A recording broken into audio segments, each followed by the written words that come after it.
చక్కని సీతకి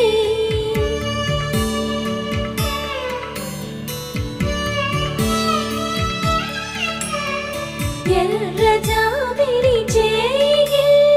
రాముడేడని అడుగుతుంటే